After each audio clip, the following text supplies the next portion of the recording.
If I make 100,000 from you from selling whatever, but my brand outlives, I can always leverage my brand to continue to make money perpetually. Started the credit repair business. I called up 10 of my friends. I was like, hey, let me fix your credit for free. I'm telling stories. Got a guy, he didn't have any money, fixed his credit, leveraged it, connected him with some funding, connected him with a mentor in the real estate, and now he's financially free. The information that's out there, they can do, and that's part of the income and impact model. Like, if I can't make money, then I'm gonna impact your life. You can't beat me because I'm more disciplined than you, right? You might be smarter, you might be richer, but at some point I'm gonna catch up because the discipline that was instilled in the culture and in my faith has kind of made me who I am now.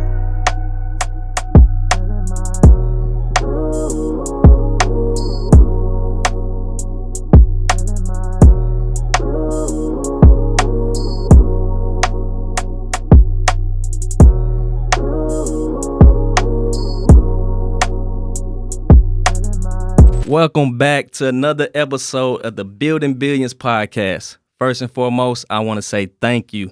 I've been seeing the comments, I've been seeing the likes, I've been seeing the views go up. I appreciate it. Tonight's episode is just like any other episode, but tonight I have a very, very special guest. You may have seen him. I'm pretty sure you have seen him, but if you haven't, you in for a treat. My guy, Brooklyn made him, Philly raised him. Mr. Success has receipts, Mr. Execute, Mr. Audit Your Circle. All the way from Philly, I got my guy, Herman. How you doing? My guy, how you feeling, Mike? That was solid, bro. That's a good intro. I appreciate it. How you feeling tonight? Man, I'm feeling good. I am honored to be on the pod, man. Thank you so much. It's a big deal. We live in Dallas. Yes. Go Birds, though. Nah, ain't gonna say that. Nah, we gotta get that. Nah. Yeah. Oh, all right. We play y'all November 20-something. 20-something? Yeah, if you want to come on. All right, bet. Come on with it. Come on with it. It's good to see you, my guy. Good to see you too, man. And this episode is gonna be a little different. You know, most of the time I kind of over prepare for my episodes. I be just like watching film, doing film study, and just writing notes and chat GPT and a whole bunch of stuff. But man, tonight, you know, I talked to my guy A-Mob. Shout out A-Mob. Man, he said, Mike, you got this, bro. You ain't got to prepare, man. You already got it, man. Just pray about it. Ask God to go ahead and anoint you with the words and the wisdom to speak to you. And so you can speak and to anoint my audience so they can get some value from this. So that's how we're going to rock tonight. Mike, I'm here to serve, man. I can't wait. Yeah, man. So for those who don't know you, man, I know you. But for those who don't know you, introduce yourself. Tell my audience who you are and what you do. So Herman Jr. Like you said, bro, born in Brooklyn, but I've been in Philly since I was 11 years old. So Philly raised me. Been there damn near my entire life. I found that people know me because I founded a company, Bella Sloan Enterprises. I founded it almost 9 years ago, and I named it after my daughter, Bella Sloan. And we started off as a credit repair company. We shifted, added some other verticals into the company with funding, and now we're in doing mentorship also. And it's been an absolutely amazing 9-year run, man. Just serving the people. 9 years. Yeah, just serving. Almost a decade, bro. Just serving the people and committing to income and impact. So it's been a blessing. Hey, and I just want to say thank you too, because you have impacted me a lot. You probably don't know this. I didn't know that, bro. You don't know this. Yeah, because you have impacted so many people over your 9 years. You probably don't even know who you've impacted. You've impacted me and the surrounding people around me. I've been in your mentorship.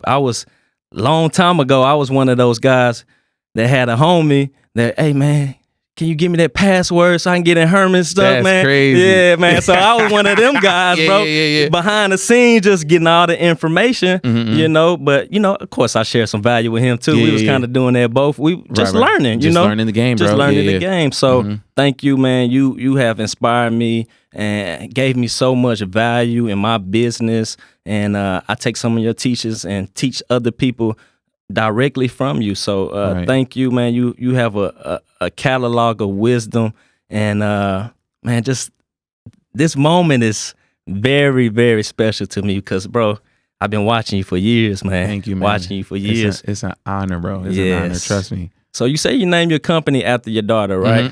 Yeah. Bella, right? Yep.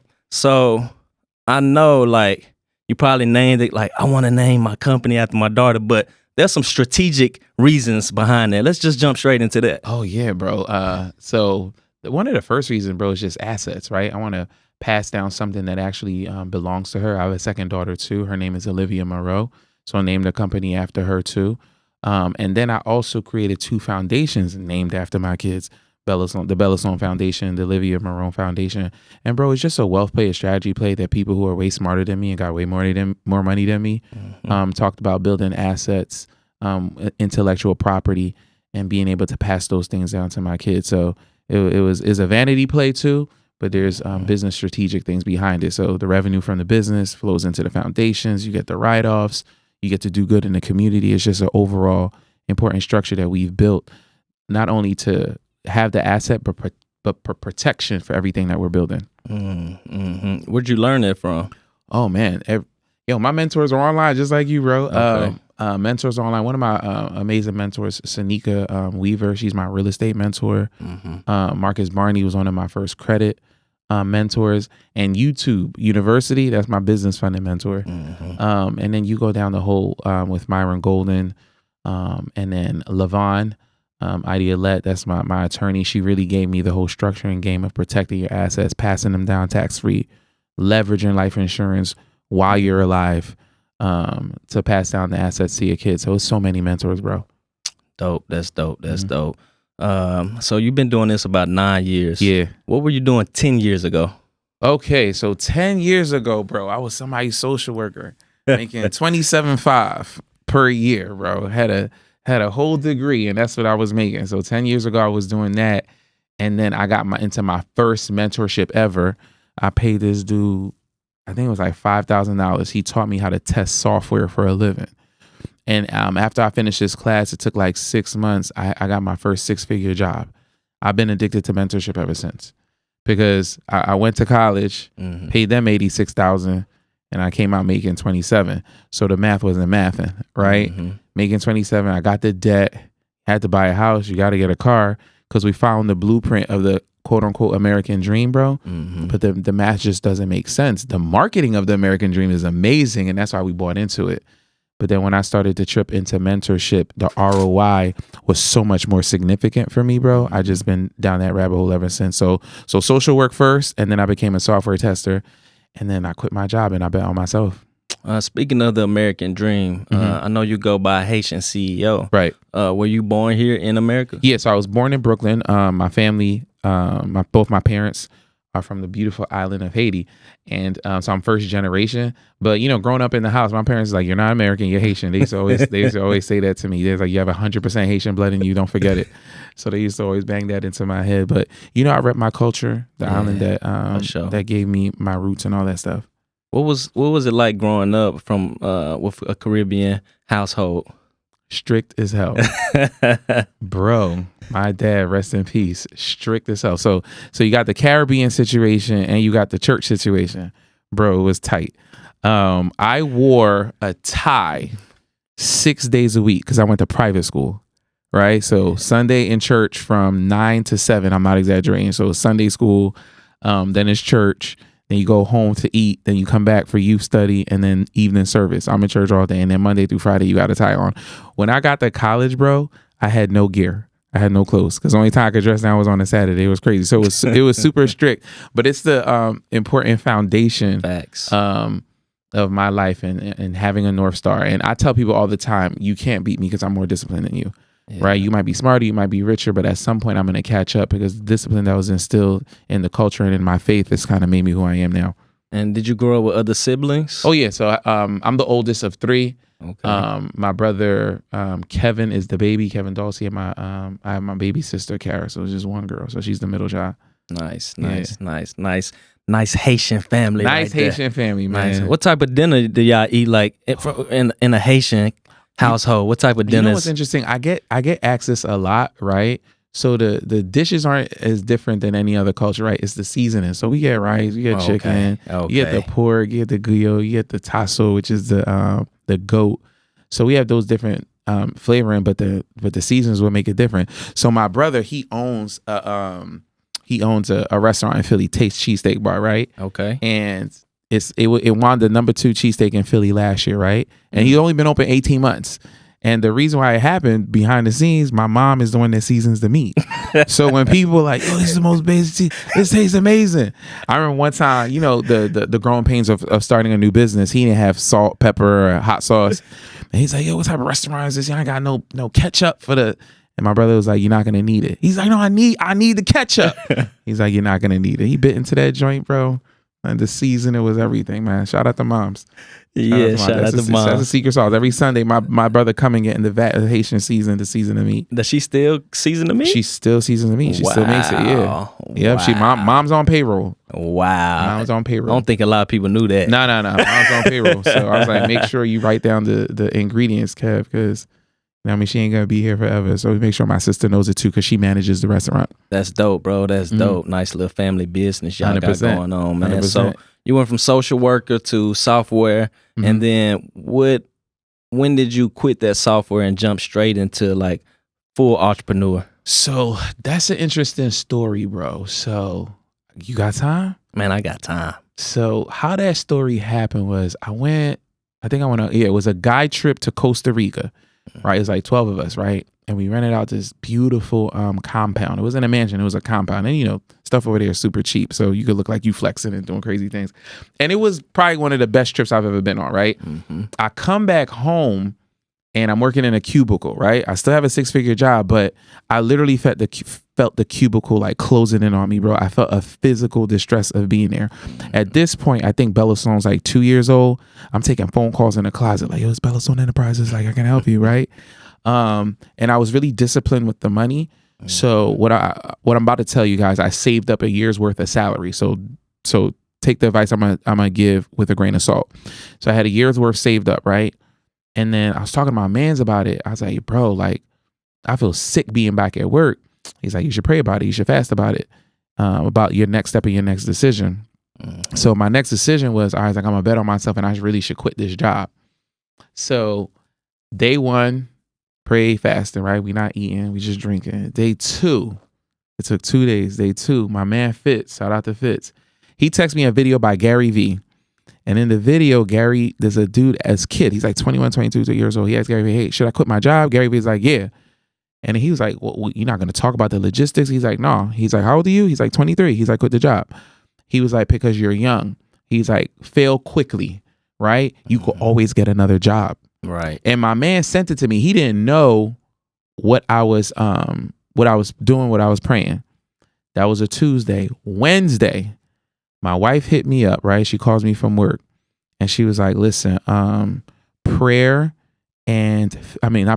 faith and fear cannot occupy the same space." And I was like, Why'd you tell me that? Why'd you send that to me? She said, "I don't know, just something came over me. God told me to be obedient and send it to you."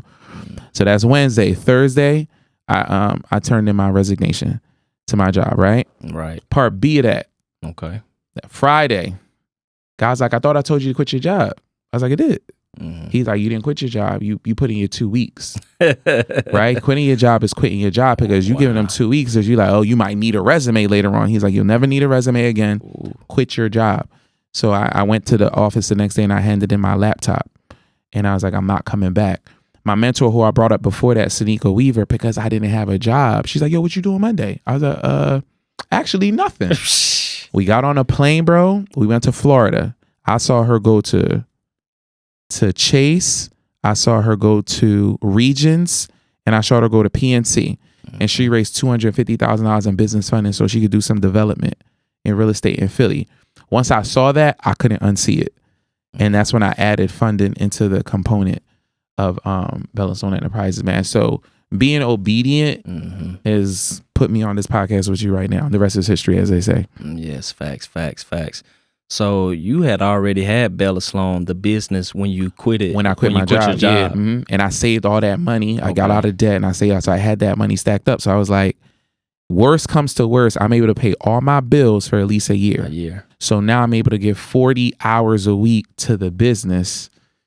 The rest was history, bro. And then what was grind mode looking like after that? Like grind mode. So you know Wallow. Wallow, he said this recently, but it was all about marketing. So he said it's God and then marketing.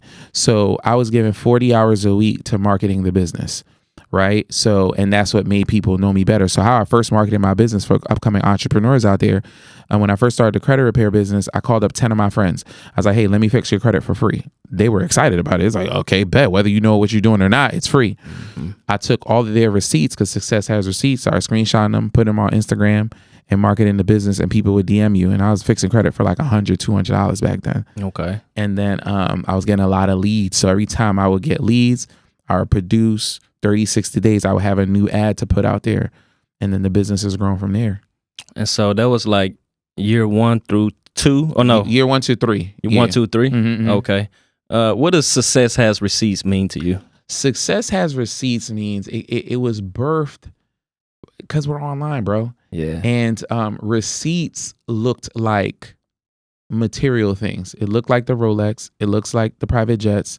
It looks like the cars, right? Mm-hmm. So people were connecting that to receipts and success, but no one really showed the impact of what they were actually selling. So if you're selling credit repair, I'm really excited about your watch and I'm really happy for you. But can you show me that you deleted an inquiry or two or a charge off? Can you show me that? Or if you're in the funding space and you're speaking all this stuff on podcasts, can you show me a client or two that you have helped out? Can I see your resume? So that coined Success has receipts, because I need to see, because the receipts that we're getting fooled by, I was like, no, we need to see something different. And it's actually trademarked. We got to trademark this year. I was going to say that. I know it's trademarked. Yeah. What made you decide to trademark that? Again, we got to protect all of our IP, all of our assets, because that's an asset that my children can leverage. We're about to drop a clothing line with Audit Your Circle, Success has receipts, and assets only. All of those are trademarked. Put them on clothing line, let it make some money, and it'll live on forever. And it's, again, an IP that I can hand over to my kids, and they can make money off of it if they need to in the future. Sell it if they need to, leverage it, etc. Okay. All right. So we talked about year 1 through 3. Mm-hmm. Let's talk about year 4 to 9. Mm-hmm. Were there any major changes between 1 through 3 and 4 through 9? The pandemic. The pandemic. A lot of people made a lot of money during the pandemic. Were you part of that? 1,000%. Okay. I think that's when I made my first million, right? Okay. The good, bad, and ugly with that, because everybody made a lot of money, right? The government printed so much money, so everybody had a lot of money to give. So it was a false sense of success for everyone. Yeah. What I did differently from everyone during the pandemic is, I remember when it was April, and it was like, yeah, we're locked up and we're gonna stay home. And I was like, everybody's locked up. I was like, bet, it's my moment to shine, because I realized at that point y'all locked up like me, and I tripled down on content. Mm-hmm. So I went live every day. Started my YouTube back then and started giving a lot of content for free, because Myron Golden, he talks about be transformational before you're transactional. They'll get the money later. They'll pay me later. Let me give them some information now that they can go execute on and be like, yo, it really worked. Imagine if I paid him. So not only did I have a bunch of mentorships at that time and a bunch of amazing mentees who I call my executors, but I was also giving a lot of free information and teaching a lot. So I had a lot of content, and that's like the Gary Vee model. Yes. And that has sustained me, because once all the money dried up and all the courses for everybody dried up, thank God I was able to sustain all of that, because people started purchasing my brand and the receipts that I was really given. Mm-hmm. Bingo. So that's what changed year 4 to now. Let's go to that Gary Vee model. When you said that was the Gary Vee model, is it free first? Is that what you're saying? Yeah, definitely. I tell people I have a freemium model when it comes to my business. Like, you don't need to give me any money. Like, you need $10,000, $15,000 in funding. You can go on any of my YouTube pages, Instagram, and I'll give you the banks. I tell you the funding sequences. I think in my business model too, the information is free. My time isn't. Mm-hmm. So if you want my time, you definitely have to pay for it. Yeah. But the information, man, it's out there. I can't tell you, there's so many mentees, bro. And you know this, bro. Like, they come to me, it's like, bro, I got like 50,000 because of you. And I was like, dang, I ain't sent you an invoice, right? Because of the information that's out there, that they can do. And that's part of the income and impact model. Like, if I can't make money, then I'm going to impact your life. And why that model versus pay me right now model? I want my brand to outlast my money necessarily, right? So if I make 100,000 from you from selling whatever, right? Mm-hmm. That's it. But my brand outlives. I can always leverage my brand to continue to make money perpetually, right? So you'll always tap in. So right now we have different verticals in our business. So we have the credit, we have the funding, We're going to be soon coming out with taxes, everything that makes sense in the financial literacy space. So I could always leverage previous successes for the new businesses that are coming out within the umbrella of the financial literacy component of it. So I truly understand that the know, like, and trust factor of the people that make you rich are your clients. You take care of them, they will take care of you. So I have to protect the brand at all costs. Nike could drop 1 million shoes every single month, clothing, whatever it is, because of their brand, not necessarily because of their money all the time. You go on their page, they're telling stories, right? So I'm telling stories too. Hey, we got a guy, he didn't have any money, fixed his credit, leveraged it, connected him with some funding, connected him with a mentor in the real estate because I don't know everything. And now he's financially free. And because of my brand, I could refer people like, yo, you could trust this guy. He's going to take care of you. So that's why my brand is more important than necessarily making $1 off of every client that comes to me. Was there any point in your business where you were like the soul, the nucleus, the mitochondria, the everything, like answering the phone, typing on the computer, like doing every single thing? That was year 1 to 5, right? And I didn't. So the pandemic, right, made my first million. But you know what else made my first million? Hiring people and having systems. Yeah, is what took me this. I would have been stuck at 6 figures if I didn't pivot, because when you first making that bag, bro, you wanna keep all the money, not understanding that you really got to dump it back into the business, like for real, like half of it. Right. Like you got to dump it back into the business, and I didn't understand that. So I got the production, I got the cameraman, and I hired my CEO, Damaris. Shout out to Damaris. I took her from Amazon. So she was doing logistics at Amazon. So she had a logistic mindset. So she came in and tweaked a lot of things in the businesses. I didn't have text messages, bro. I had one email account. I was using my cell phone, bro. And she just, and then we started hiring VAs and growing the business to handle certain things. I remember Wallow hit me up. He's like, yo, you want to come on $1 million worth of game? I was like, no. And he was like, what do you mean? No, it'll blow up your business. I was like, yeah, you'll literally blow up my business. Yes. And he's like, what do you mean? I was like, I go on that. Y'all average on a bad episode 500,000 people, a good episode millions. I was like, can you imagine if just 10% of those people, 50,000 people call me? Yes. It's going to be a bad look for me. They were like, yo, he didn't pick up the phone. I texted him, I emailed him because I didn't have systems in place. So the second time he asked me, hey, you want to be on the show? I had text messages, I had systems, I had staff, I had everything. Bro, we went on that episode. I think it was on a Cash Doll episode. We had like 1 million views and we collected over 80,000 phone numbers, emails. And you already know how gold the list is. Yes. Right. And we text messaged and emailed everybody, sent them some free content, had a Black Friday sale, did 6 figures in a day. So having systems and resources and hiring the right people around you that are smarter than you in different areas of business can take you to the next level. And shout out Miss Damaris. That's your wife, right? No, that's my CEO. My wife's name is Janelle. Shout out to her. Janelle. Yeah. All right, cool. Everybody thinks Damaris is my wife. Dang, everybody, I for sure thought that. Yeah. Everybody thinks Damaris is my wife. No, that's my CEO. She runs the company. Woo, okay. Dang. You would have met her in person. You like, Mrs. Man. It happens all the time, bro. Gotta be, because I've been thinking that for the longest. Janelle and Damaris, they joke about it all the time. Damaris would come to the house and she's like, where you taking husband today? Our husband. Everybody just roll with the punches with that one, man. It is what it is. Yeah. Whoa. Okay. All right. Thanks for clarifying that. Yes. Absolutely. Appreciate that. All right. So you say systems, resources, and hiring the right people. Right. Do you hire people that's smarter than you? Always, bro. Yeah. You gotta hire people that, another strategy I use with hiring, bro. You hire character. You teach the skills later, right? Because you want good people in your business, right? That treat people with respect, that treat your business with respect. But bro, I always want smarter people around me. I don't know everything. I don't think to know everything. I'm the face and I'm the brand in the business. I know my role. I know how to shake hand, kiss babies. Like, yo, bro, like we met in Columbus last week. I'm on the road shaking hand, kissing babies, networking, building new business. I come back and I'm like, hey man, like Mike is super dope. He got a great situation. We get him on the pod. We can do some business. And then my team takes over from there to facilitate what that would look like, bro. So I have smarter people than me all around me, bro. Yes. What would you say the most important role of an employee that you have? Like, what is the number one you cannot go without employee in your business?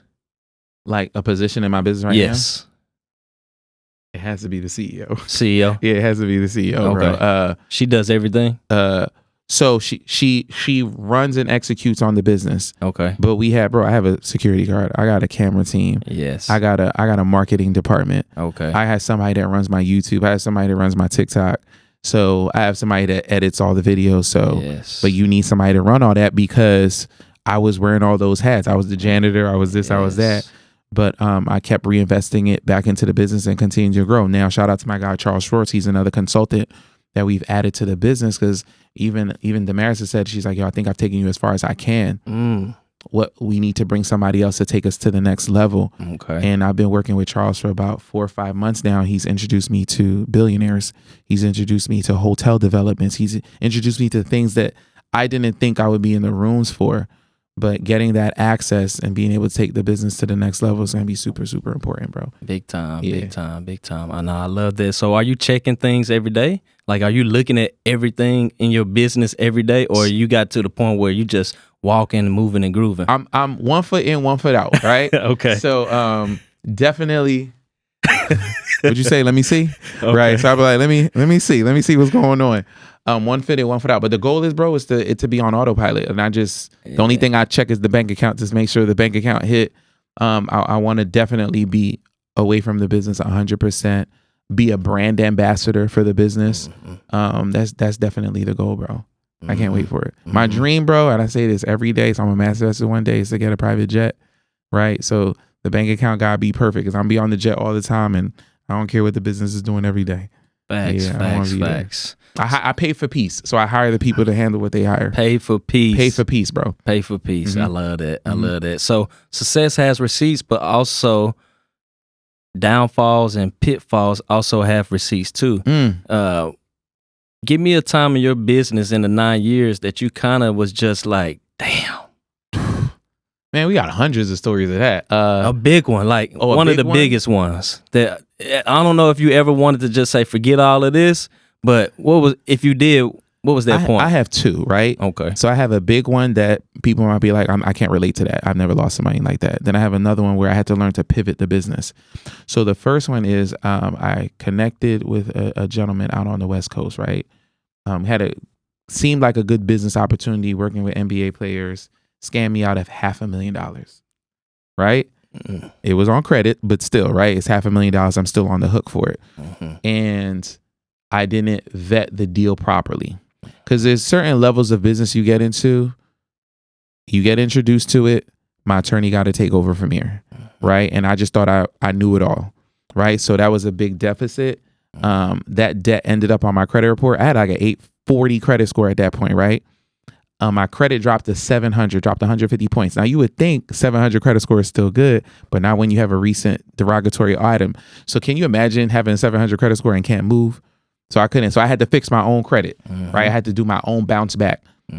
So that was like one significant pitfall. And my business is leveraging credit to make money. Yes. So I was like frozen for like 6 to 8 months. You know what I'm saying? I couldn't do any more deals. It was kind of crazy. And I hate to use the cash. I like to use other people's money. Yes. Right. So that was the first one. The second one was after the pandemic, pivoting the business because we was making a bag from mentorships.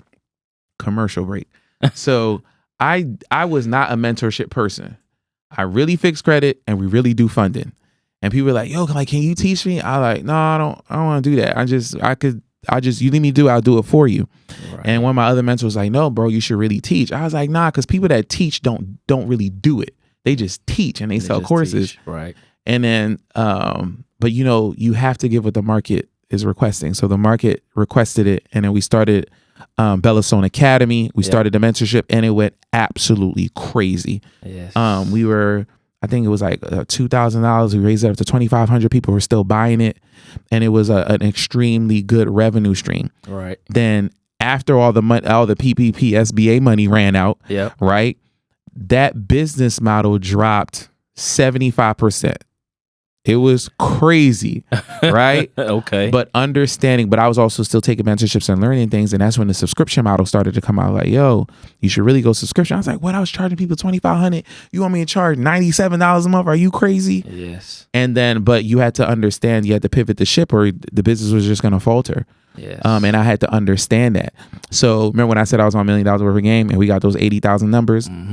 Bro, I was like, yo, it's going from $2,500 to $50. Bro, people ate it up. And then Bellastone Academy subscription service was born. We meet every single Wednesday night, and it's been gangbusters ever since. Man, thousands of people signed. I'm part of that $50 community, bro. And that's how it started, bro. Understanding how to pivot, because the market changed, right? So that's important to know in any type of business you're doing. Understand what's going on in the market and know how to service your people at the same time. Yes. But you also have verticals inside of that $50 subscription. Right. You can also spend a day with you. Spend a day with me. The VIP days happen, things like that. So it's amazing. You can spend a day with Damaris. So super dope, bro. Dope. And then what's the exit strategy? Oh, the exit strategy. My exit strategy, bro, is to actually turn Bella Sloan into a nonprofit. So I'm investing in things outside of the business significantly, especially when it comes to real estate, because it's safe, it's protected, it's an asset that I could pass on to my kids and live off of the cash flow of that. And once I hit my number, bro, the Bellastone Academy is all going to be free, right? It's just going to be turned into a nonprofit. Go get the information for free because we don't need the money here. We just want to impact. The coaches are going to be paid from the grants, whatever we be writing for this stuff anyway. That's what my exit looks like. Real estate exit, the business that I'm doing now is going to be free. The goal is to do that in 24 months. I'm glad you said that because I'm kind of exiting out of my credit and funding journey, and I didn't think to turn into a nonprofit. Into a nonprofit, yeah. There's amazing grant writers out there. Yes. You got our girl Stormy. You got our girl Coach K. You got our girl Whitney. I got a lot of people who really know. Shout out to Monica too, who set up the nonprofits, the 501c3. You go get the funding from many different places. You go to banks to ask them what type of grants that they have, or you can just Google it. Like ask ChatGPT. There's a million of them out there, and you use that money to hire coaches and everything to run the nonprofit side of the business, because capital is the source of the business, no matter where it's coming from. So right now the mentees pay for the coaches, right? Low key. But right now, if I could pay a coach 30, 40, 50,000 a year and they on a call every Wednesday night, they'll gladly do that. So we can continue the mission since it's not income and impact, but at least we can continue to be impactful. Nice. What is the word not success has receipts, but audit your circle mean? What does that mean to you? Audit your circle. So low key, that came from my father, right? So growing up, he used to say, Zummy? Zummy means friends, right? So he was always cautious about friends. He's like, I'm your only friend. You ain't got friends. And what he meant like that, he's like, you don't have the skill set to pick a friend. And I understood that when I got a lot older. Yes. So audit your circle is a tough thing, because people think when I say audit your circle, it's like your cousins, your outside folk. No, audit your circle is your mom, your dad, your day ones, your sister, your mans, and them. Your inner circle is what you need to audit from time to time. So I'll give people an example. My dad was not a millionaire, right? My dad was a janitor. So financial literacy couldn't come from my father, right? But everything financial I learned up until a certain point came from my father, because every Friday, my father used to get paid every Friday. Every Friday, my dad used to bring me down in his man cave. He's like, we got to pay the bills. And he would pull out his checkbook. I'm talking about, I'm like 9, 10, 12 years old. He used to pull out the checkbook. He's like, hey, I made $700 this week. And he would show me the checking count. He wrote it down in the check. He's like, all right, I need you to pay the water bill. And I would open up the water bill, and it was $30. And he was like, all right, write a check for $30. And he would sign it. And then he's like, all right, here's the gas bill. Here's your tuition. So low key, a couple of things happened with that. I learned how to balance your checkbook. I understood finances, and I understood not to ask for the Super Nintendo because I saw he ain't got it. Right. So, but I also learned a lot of things. But after that, I wanted to become a millionaire. I wanted to own real estate because I started to see things. He was the first person I had to audit outside of my financial circle because my father couldn't teach me those things. Right. So he's the first person I had to fire. So even when it comes to emotional relationships, or when it comes to marriage, and there's certain people you have to have into your circle. And if they have not been successful at that thing or tried it and failed, what type of advice can you give me? You know what I'm saying? So, we're in the mentorship game, bro. So when people are like, yeah, I'm paying $5,000 to go to Columbus to go learn, right? From my guy, Terry, about stocks and stuff. Oh, you're stupid. You're an idiot. You don't know nothing about that. I'm like, but you're broke like me. Right. How can you give me advice about money when you haven't made money? I need a millionaire to tell me that that's a bad idea. Facts. Not you. Facts. And a lot of people think like being a millionaire it's just super cool, right? Mm-hmm. Super cool. Like, oh man, I want to be a millionaire. But it also comes with a lot of responsibility. Yeah. And what have you learned becoming a millionaire? Like, that's not really true, that on the outside looking in, that other people may see. So I want to answer that with a story I saw Will Smith do. And it was a very recent interview he did this year. He's like, I wish everybody in the world got to be a millionaire, because then you will understand that money isn't happiness. It doesn't necessarily equate happiness. I'm a lot happier that I do have money, but it's, so he said that I wish everybody could receive it, so you understand, number one, it doesn't equate happiness. Number two, that you need to understand the hard work it takes to get it, the hard work it takes to maintain it. Because everybody's trying to take it from you once you get it, right? Mm-hmm. Friends, family, IRS, government, right? Right? Your kids, right? Your wife, yes. Right? Yes. So everybody tries to take it from you. But that's what it's made for. It's not made for you to keep. It's made for it to pass through your hands at some point anyway. But being a diligent person and steward of that money is super important. That's another thing that I've learned, because God is not going to give you more if you aren't diligent with the little that he gave you at first. So Bellostone is what it is, because I remember when I had 50,000 sitting in my bank account and I knew not to go blow it. Right. And God was like, okay, you're responsible enough. Let me take you to the next level. I want you to quit your job, because when you make 100,000 at first here, when you make 200,000, you're going to understand to invest it back into your business instead of blowing it over and over again. So being a good steward of money has taught me a lot also. And you were raised that way. And I had the foundation for it. Yeah. Unbeknownst to me, I didn't know that it was a foundational skill. I was very annoyed having to write checks, but my dad was a good steward. And do you set that same foundation for your kids as well? Like, are you tough on them like your dad was tough on you? So I got 2 baby girls, so it's very, very hard to be tough. They was like, yo, they gonna have you wrapped around their finger. No, I'm not. They had me wrapped around their fingers. It's chalk. My 2 beautiful little girls.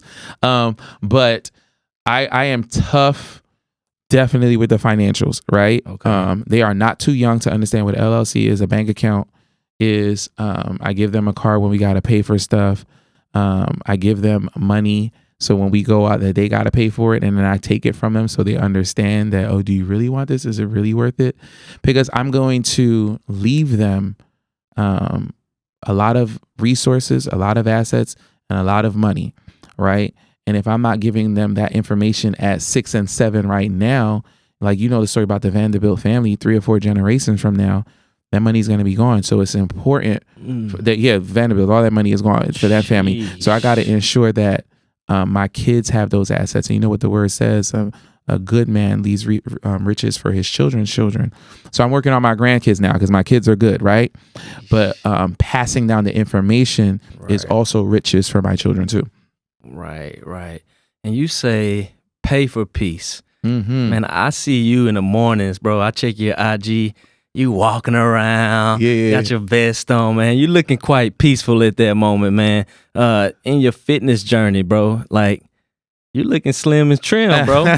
Like, I appreciate it, man. How this been going for you? So we down 50 pounds, right? Mm-hmm. So shout out to all my friends. You guys are terrible human beings. Never told me I was overweight. I wasn't looking my best. I just made a decision last December. Yeah. I was like, I'm gonna go all in and really focus on my health. Because that was like a couple months after my father passed, and my father passed from a stroke. Stroke came from high blood pressure. He wasn't eating right. He wasn't taking care of himself.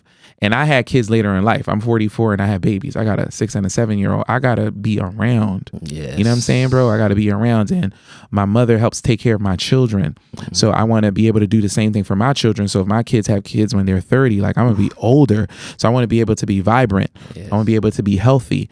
And health is wealth. You know what I'm saying? So I took it very seriously then, started changing my diet, started walking every day. And I tell people I will always beat you because I'm just more disciplined, right? I made a decision. That's what I'm going to do. So I locked in, started studying from people that are smarter than me, because I'm not 20. So how easy it was for me to lose weight 20 years ago is not the same thing. So I had to incorporate science into it.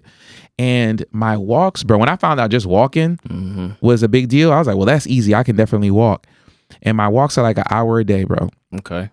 And God used to always be on me. You never spend time with me. You could be on the phone. You on Instagram. You hop on that phone as soon as you wake up. You never spend time with me.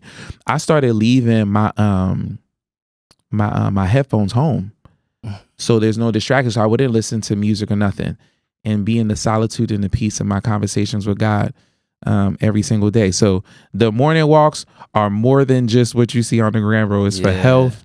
Wow. It's for my relationship with God. It's for me to reset, because my brain is chaotic, right? And I get peace for that hour, that little 5:30 to 6:30 in the morning. That's my peace for the day, and I'm able to take on the day. That's real important, right? 1000%, bro. 1000%. I could attack the world with mind, body, and soul.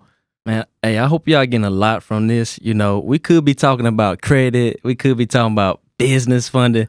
He got 100 videos on YouTube where y'all can go see check that, it man. out. But now y'all getting really like the behind the scenes, the mental capacity of a millionaire, a business owner, a family man, a man of God. Y'all get in the real detail, intrinsic details of how he does this, man. So I hope y'all appreciate this, because a lot of people don't pull this out your boy Herman right here. So this is the first time I have an interview like this, bro. Definitely. Dope. Very different. Yeah, man. So me being one of your mentees that you don't know, yeah, one of your $50 mentees. Appreciate it. What you got coming up in the near future? So what we got coming up in the near future, we in October 2025. I don't know when you're gonna drop the pod, but I started getting into doing 5-day challenges. So I'm doing one November 3rd to November 7th. We're teaching how to fix a credit, how to save on taxes with Carter Cofield, and how to start your own funding company. Because I realized teaching people how to make money is super important too. Once you get the capital, how to start the business, how to invest it. So that's going to be super dope. We're launching. We're partnered with my guy Kendrell. We're bringing in taxes into the business, where we're going to be helping people with their taxes responsibly, show people how to do taxes. And another thing I'm really excited about, shout out to my guy Drew, co-founder of Shui, we're going to be teaching people how to invest in stocks. So all that is coming into Bellastone Academy, because it's not just about credit and funding.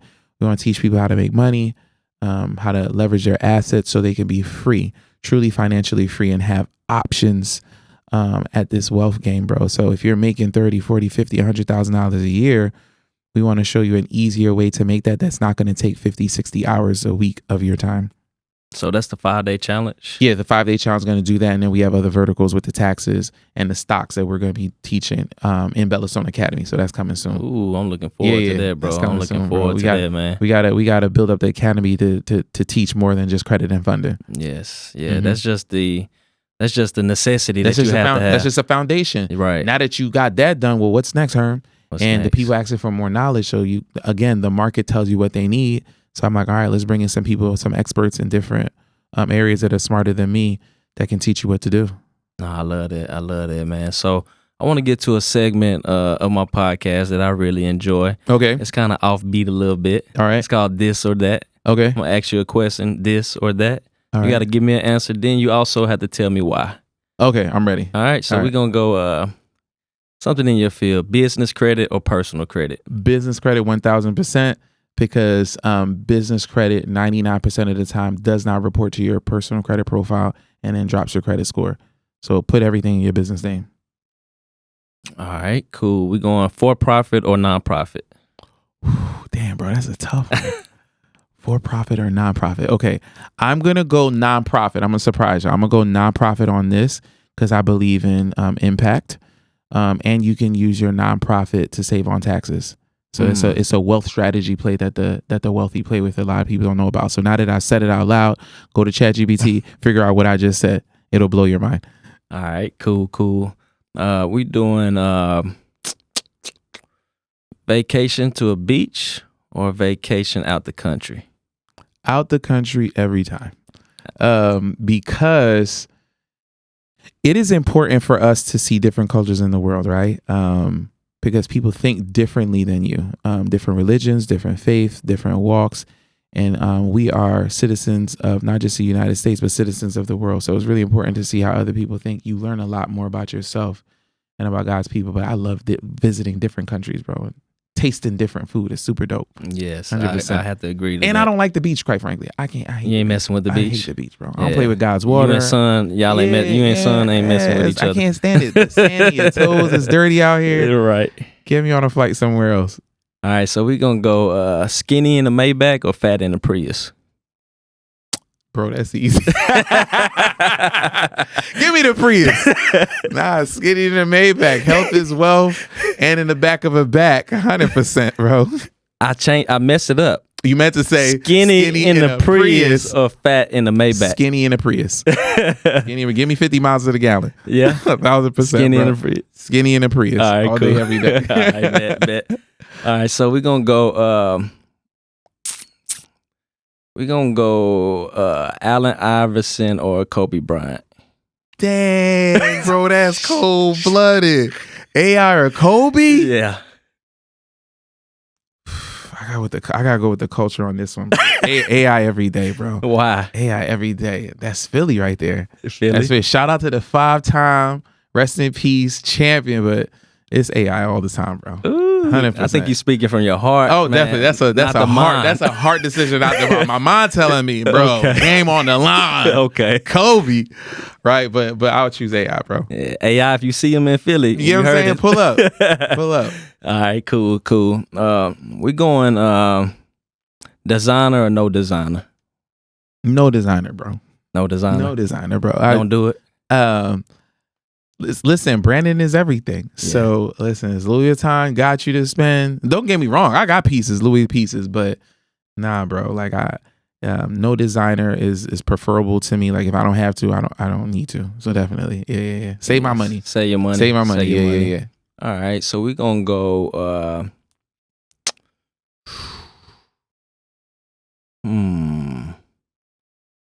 Invest in real estate or life insurance policy. Invest in real estate or life insurance policy. So this is a numbers game. So without like, yo, Herm, here's the numbers on this and that, I would invest in life insurance. And here where I tell you, I invest in life insurance. It helps me on different levels.